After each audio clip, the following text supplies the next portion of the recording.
эгер мугалим, эми ата-энелер арзанып жатышпайбы? Мугалимдер деген балдарды сабап жатышат, анан мугалимдер деген кол көтөрүп жатышат, анан мугалим деген балага бүт балага көңүл бөлгөнү жетишпейт.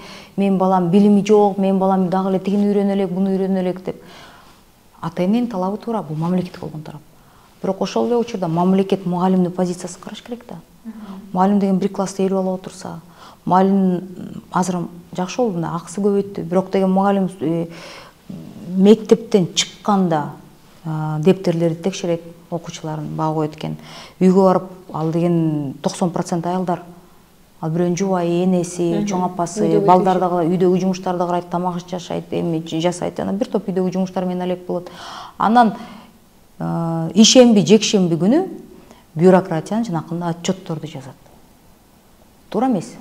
Ошол жактан жеңилдесе, ал адам деле, мен ойлойм, мугалим деле маанайы жакшы болсо, ал деле мектепте жакшы маанай менен жүрөт. Жеңилдетилген жумуш болсо, жеңилдей позициясы жеңилирээк болсо, ал адамдар деле жакшы мугалим болушат да.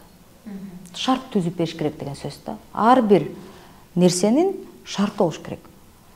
Анан талап кылыш керек. Шарт түзүп бергенден кийин талап кылып, анан шарт түзүп бергенден кийин эч ким таарынбаш керек, анан эч ким таарынбайт.